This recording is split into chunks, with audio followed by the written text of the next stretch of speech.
అప్పుల బాధలు వెంటాడుతున్నాయా? అయితే 6 JVR వారి జాతిరత్నాలు ధరించండి. నమస్తే, వెల్కమ్ టు మనం టీవీ. నా పేరు వలి. లైవ్లో జాయిన్ అయ్యారు జనసేన పార్టీ రాష్ట్ర అధికార ప్రతినిధి అడ్వకేట్ రజనీ గారు. వారితో మాట్లాడదాం. మేడం నమస్తే. నమస్తే అండి. రజనీ గారు, ఢిల్లీ లిక్కర్ కేసులో అరెస్ట్ అయిన బీఆర్ఎస్ ఎమ్మెల్సీ కల్వకుంట్ల కవిత గారికి బెయిల్ వచ్చింది. 5 నెలల పాటు తీహార్ జైల్లో ఉన్నారు. సో బెయిల్ కోసం చాలాసార్లు పిటిషన్ పెట్టుకున్నప్పుడు కూడా వర్కౌట్ కాలేదు. ఈసారి మాత్రం వర్కౌట్ అయింది, బెయిల్ ఇచ్చింది కోర్టు. సో రిలీజ్ అయ్యారు.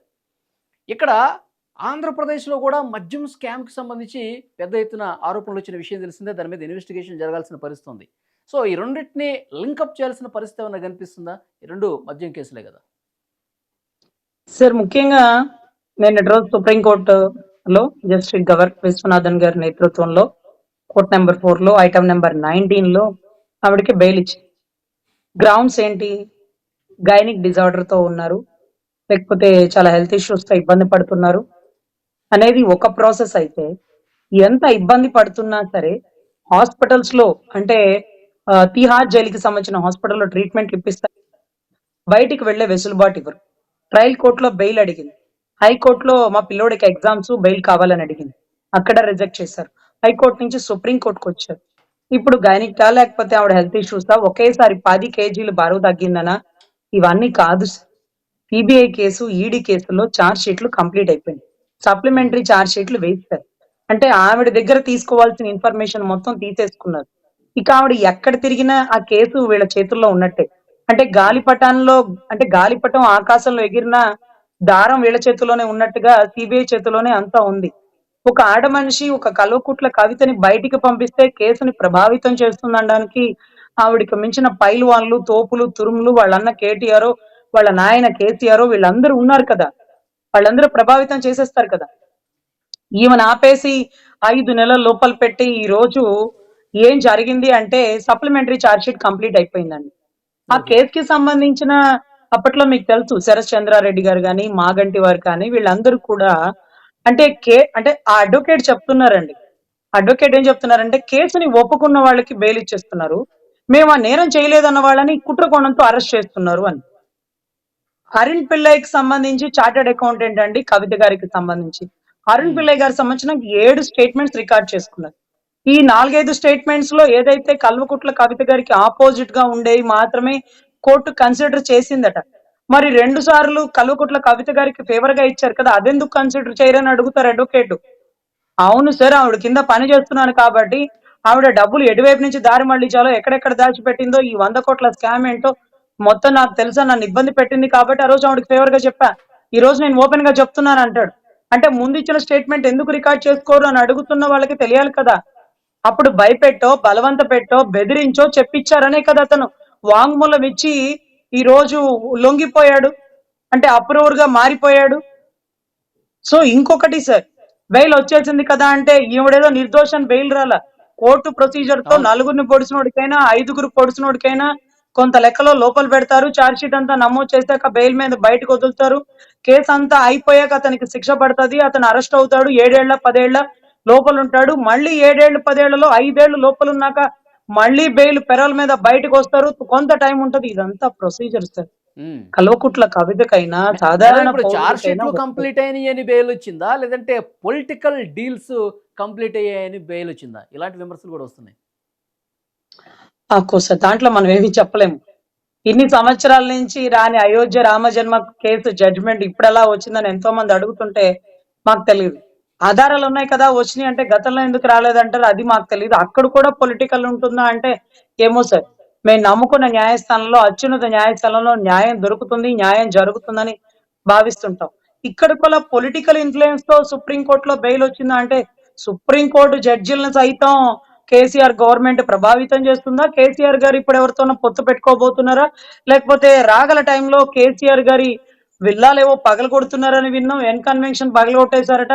చెరువులు ఆక్రమిస్తే పగలగొట్టకుండా చూస్తూ ఏదైతే పొగుడుకుంటారా ఏంటండి? చెరువులు ఎప్పుడో శ్రీకృష్ణదేవరాయల దగ్గర నుంచి వేసిన చెరువులు ఇదో విపత్తులు వచ్చినప్పుడు అవే యూజ్ ఉంటాయి. చెరువులు అనేది నీడెడ్ అంటూ అప్పుడు టైము. కానీ ఇప్పుడు చెరువులన్నీ ఆక్రమించేసి కన్వెన్షన్లు కట్టేసి కోట్లు దండుకుంటే గవర్నమెంట్ భూములు ఆక్యుపై చేస్తే ఒక తప్పు, చెరువులను ఆక్యుపై చేస్తే ఇంకా పెద్ద తప్పు. దాంట్లో ఏం కట్టుకున్నా పడగొట్టేస్తారు. ఇప్పుడు అనాథరైజ్డ్ కన్స్ట్రక్షన్ ని పడగొడుతూ హైడ్రా తెస్తున్నారు. అంటే కాంగ్రెస్ కి చేదైపోయారు కాబట్టి ఆ మోడీ గారికి తీపైపోతారా? మోడీ గారి వల్ల ఇదంతా జరుగుతుంది అంటూ అడుగుతుంటే మాకేం తెలియట్లేదు సార్. మోరోవర్ ఇదంతా పొలిటికల్ అయితే మాకు తెలియదు సార్. యాజ్ పర్ నామ్స్ 5 నెలల లోపల ఉంది. ఒక ఆడబిడ్డ మనీష్ సిసోడియాకి బెయిల్ వచ్చి విజిల్ వేసుకుంటూ డీజేలు వేసుకుంటూ దండలు వేసుకుంటూ బయటకు వచ్చారు.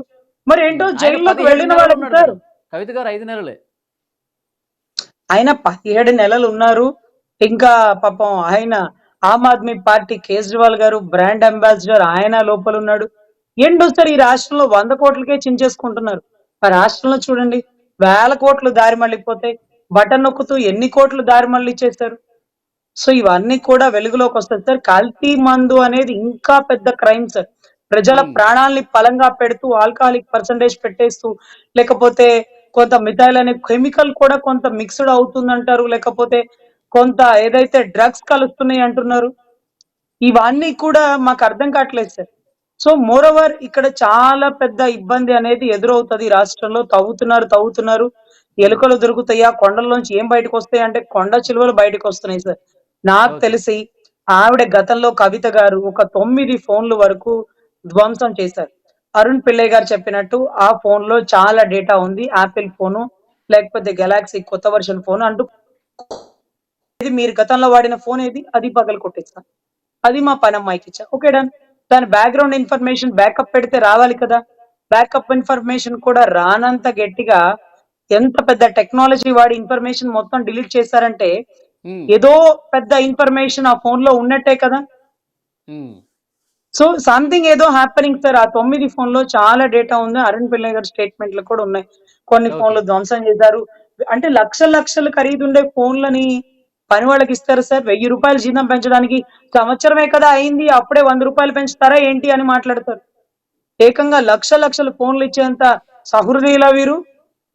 సరే ఇస్తే ఇచ్చారు. డేటా బ్యాకప్‌కెళ్ళి బొంబాయికి సంబంధించి ఆ డేటా మొత్తం డిలీట్ చేసి ఎందుకంటే ఫోన్ పగలగొట్టారంటే ఇష్యూ పెద్దదైపోతుందని నా అటెండర్‌కి ఫోన్ ఇచ్చాను. ఏముంది దాంట్లో? అవునా? ఆ ఫోన్ తీసుకోండి. మేము బ్యాకప్ పెడితే గూగుల్ క్లౌడ్స్‌లోకెళ్తున్నా కొంత ఇన్ఫర్మేషన్ రావట్లేదు. ఈ డేటా ఎందుకు డిలీట్ చేశారు? ఏమో అది ఫోన్ రీలోడ్ చేసినప్పుడు డిలీట్ అది అలా అవ్వదండి. దీన్ని బొంబాయికెళ్ళి టెక్నాలజీలో పూణేకెళ్ళి టెక్నాలజీలోనే డిలీట్ చేస్తారు. అంత దూరం ఈ ఫోన్ ₹1,00,000 అయితేనండి, ఈ డేటా డిలీట్ చేయడానికి 15,00,000 ఖర్చయ్యి ఉంటుందేమోనండి. ఓకే. సో దాంట్లోనే దొరికిపోయారు. ఈ 100,00,00,000 స్కామ్ కూడా ఎలా జరిగిందంటేనండి, అప్పట్లో ఢిల్లీలో గవర్నర్ గారు ఉండేవాళ్ళు. ఆయన బీజేపీ అనుకుంటండి. ఆయన ఢిల్లీలో 100,00,00,000 స్కామ్ గురించి ఆయన పట్టుకోలేదండి. ఒక ఒక పాలిసీ తీసుకొచ్చారు. ఆ పాలిసీలో ఏదో రాంగ్ డైరెక్షన్ నాకు తెలుస్తుంది. ఆ పాలిసీని ఒకసారి మళ్ళీ ఈ రీఇన్వెస్టిగేషన్ పెట్టించండి అంటూ ఇది లిక్కర్ పాలిసీని ఒకదాన్ని ప్రొడ్యూస్ చేశారండి. ఆ లిక్కర్ పాలిసీ మీద ఇన్వెస్టిగేషన్ పెట్టండి అనగానే అంటే వెంటనే భయపడిపోయి ఆమ్ ఆద్మీ పార్టీ అతను ఆ పాలిసీ క్యాన్సిల్ చేసేసాడు. క్యాన్సిల్ చేసిన పాలిసీని తవ్వితే 100,00,00,000 స్కామ్ ఉంది. సౌత్ గ్రూప్ మొత్తానికి ఇన్ఛార్జ్ కవిత గారంట. అదేంటది? మా మా ఆంధ్రాలో భారతి గారు బటన్ నొక్కందే ఏదైతే జగన్ గారు సై అంటే సై అనరే. మరి అక్కడేంటి కల్వకుట్ల కవిత? అంటే ఇండైరెక్ట్ గా భారతి గారు బినామీగా ఉన్నారా? లేకపోతే ఇక్కడ శరత్చంద్రారెడ్డి లేకపోతే మాగంటి వాళ్ళు వీళ్ళు ఎవరైనా ఏ పదవుల్లో ఉన్నా తప్పు చేసిన వాడు తప్పు చేసినట్టే. కానీ కల్వకుట్ల కవిత గారు నిన్న ఇస్తున్న స్టేట్మెంట్ నేను కేసీఆర్ కూతుర్ని నేనెందుకు తప్పు చేస్తాను? నాకేం అవసరం? నన్ను నేను నిరూపించుకుంటానంటే చాలా మంది రాజకీయ నాయకులు జైలుకెళ్ళినప్పుడు బెయిల్ వేస్తానంటే ఊరుకోరటండి. కొన్నాళ్ళు జైల్లో ఉండాలట. ఒక 5, 6 నెలలు జైల్లో ఉండి అదేదో తపస్సు తర్వాత బయటకొచ్చిన మునిలాగా ఒక 5, 6 నెలలు జైల్లో ఉన్న తర్వాతే బయటికొస్తారట. హ్మ్. ఒకాయన 16 నెలలు ఉన్నాడండి. ఏకంగా రావడం సేమ్ అయిపోయాడు. ఈవిడేమో 5 నెలలు. మనీష్ సిసోడియా మళ్ళీ గెలవడానికి అతనే అవకాశాలు ఎక్కువగా పుంజుకున్నాయట. ఎందుకంటే మీరు చాలా నెలలు చెప్పారు కదా ఆయనకి. కేజ్రీవాల్ అవును. గారు కూడా జైల్లోకెళ్ళి అప్పుడే బెయిల్ అప్లై చేయరండి.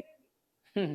ఆయన ఉంటారు. చాలా రోజులు ఉంటారు. ఎలక్షన్‌కి ముందొస్తారా? లేకపోతే చూసారా నిజాయితీ పరుడైన నా మీదే నిందలేస్తున్నారా? 10 కేజీలు బరువు తగ్గిందంట. మరేం డైట్ ప్లాన్ ఫాలో అయిందో లేకపోతే ఆవిడ హెల్త్ కండిషన్ బాలేదన్నారో మనీష్ హ్మ్. సిసోడియాకి ఇచ్చారు కదా బెయిల్. అలాగే మా కల్వకుట్ల కవిత గారికి ఇవ్వండి. మనీ ట్రయల్ జరగలేదు. డబ్బెక్కడా దొరకలేదు. డబ్బెలా దొరుకుతుంది సార్? ఏమన్నా అమాయకులైన గవర్నమెంట్ ఎంప్లాయీల 10,000 లంచం ఇవ్వగానే తీసుకొని పెట్టుకొని రెడ్ హ్యాండెడ్ గా దొరికిపోవడానికి 10,000 కోట్లు బటన్ నొక్కి దారి మళ్లిస్తూ హవాలాలు చేస్తున్న మీరెందుకు దొరుకుతారు సార్? చిన్న చిన్న చిట్టెలకలను పట్టుకొని ఏసీబీ కేసుల్లో లోపలేస్తారే. కొన్ని వేల కోట్లు దారి మళ్లిస్తున్న వాళ్ళ పరిస్థితి ఏంటి? వాళ్ళే మమ్మల్ని పరిపాలిస్తున్నారా? అలాంటి వాళ్ళ పరిపాలన గొడుగు కింద మేము బతుకుతున్నామా? మా ముందు కేసుల్లో ముద్దాయిగా ఉన్నవాడు మమ్మల్నే పరిపాలిస్తుంటే అడ్వకేట్లు ఆయన ముందు చేతులు జోడించుకుంటుంటే ఎక్కడుంది సార్ వ్యవస్థ? మేధావులు మౌనంగా ఉంటే ఇలాంటి వాళ్లే పరిపాలన చేస్తారు. Madam, Delhi so liquor case అనేది చాలా చిన్నది ఆంధ్రప్రదేశ్ లిక్కర్ స్కామ్తో పోలిస్తే. మరి ఏపీ లిక్కర్ స్కామ్కి సంబంధించి ఎప్పుడు కేసు నమోదవుతుంది, ఎప్పుడు ఇన్వెస్టిగేషన్ జరుగుద్ది, వేల కోట్ల రూపాయలు తాడేపల్లి ప్యాలెస్కి వెళ్ళిపోయినాయి అంట, ఎప్పుడు తెలుస్తుంది మేడం? సార్ దీన్ని కదిలిచ్చిందే పురంధేశ్వరి గారు. ఏదైతే పాపం ఆవిడ అదే బీజేపీ అధ్యక్షురాలు ఆమెని ఈ ఏటు విజయసాయి రెడ్డి ఒక పదం వాడాడండి. లిక్కర్ లో కల్తీ ఉందని నువ్వెలా చెప్తున్నావు? నాకైతే తాగి అలవాట్లేదు, నువ్వేమన్నా తాగి చెప్తున్నావా అని తాగుబోతు మాటలు మాట్లాడిన విజయసాయి రెడ్డి గారు ఒక మహిళకి ఇచ్చే గౌరవం ఇదేనా? ఎరువుల్లో కల్తీ ఉందంటాం అంటే ఎరువులు టేస్ట్ చేసి చనిపోయిన తర్వాత అతను మరణ వాంగ్మూలం రాస్తాడా? పిచ్చి మాటలు ఎందుకు మాట్లాడుతున్నారు మీరు? అప్పట్లో ఆవిడేనండి పన్ను కట్టకుండా ఏదైతే ఇవన్నీ డబ్బంతా దారి మళ్లిస్తున్నారు కొన్ని వేల కోట్లు అంటూ ఆవిడే ఎవిడెన్స్ తీసుకొచ్చారు. మరి వాళ్లే గమ్మునున్నారు. వాళ్ళు ముందుకు రావాలా? లిక్కర్ లో కల్తీ బయట పెట్టండి అయ్యా స్వామి, వేల కోట్లు దారి మళ్లిస్తే మీ చావు మీరు చావండి. కల్తీ మందు తాగి లివర్లు పోగొట్టుకుని ఆరోగ్యశ్రీ అప్లై కాక గవర్నమెంట్ హాస్పిటల్లో రోడ్ల మీద పడుకొని ప్రాణాలు కోల్పోతున్నారు.